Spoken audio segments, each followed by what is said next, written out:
অসম গণ পৰিষদ আজি সমগ্ৰ অসমত অতুল বৰা কেশৱ মহন্তৰ নেতৃত্বত এক শক্তিশালী স্থিতিত উপনীত হৈছে। আজি সমগ্ৰ অসমত অসম গণ পৰিষদৰ সমৰ্থনত ৰাইজ ওলাই অহা আপোনালোকে দেখিবলৈ পাইছে।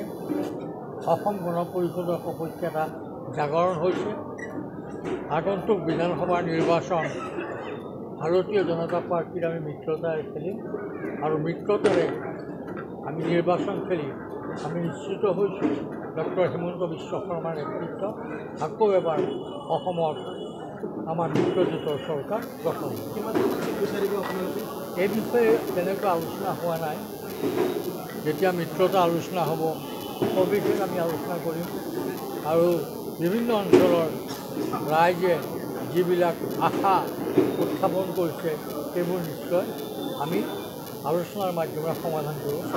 বিশেষকৈ নলবাৰীত অংকপথ দুৰ্গ বুলি কোৱা হয়, কিন্তু নলবাৰীত অংকপথ এখনো আসন দিয়া হোৱা নাই, কি ক'ব? নলবাৰীতো অসম গণ পৰিষদৰ দুৰ্গই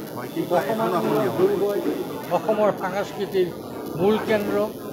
তাহানিৰ নটসূৰ্য ফণী শৰ্মাদেৱে অসম সাহিত্য সভাৰ এই অধিৱেশনক সাংস্কৃতিক সন্ধিয়া উদ্বোধন কৰি কৈছিল উত্তৰ কামৰূপ হ'ল ভাৰতৰ ভ্ৰাম্যমাণ থিয়েটাৰৰ বিশ্ববিদ্যালয়।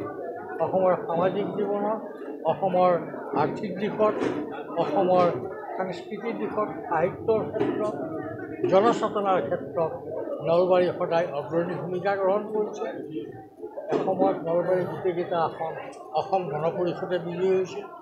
অসম গণ পৰিষদ এতিয়া নলবাৰীকে ধৰি জিলাখনৰ গোটেইকেইটা সমষ্টিৰ শক্তিশালী অৱস্থাত অৱতীৰ্ণ হৈছে।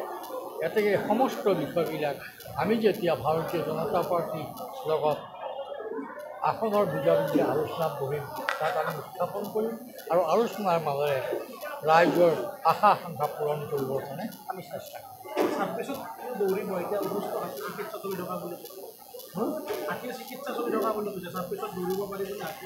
তাক 1910 চনৰ অতুল বৰা সভাপতি হৈছিল, কেশৱ মহন্তৰ কাৰ্যকৰী সভাপতি আছিল। তেতিয়া অসমত অগপৰ লোকসভাৰ সদস্য নাছিল, ৰাজ্যসভাৰ সদস্য নাছিল। আজি লোকসভাত অসম গণ পৰিষদৰ সদস্য আছে, ৰাজ্যসভাত অসম গণ পৰিষদ। এইবাৰ পঞ্চায়ত নিৰ্বাচনত যিটো সীমিত আসনত অসম গণ পৰিষদে অৱতীৰ্ণ হৈছিল তাৰ ফল দেখুৱাবলৈ সক্ষম হৈছে।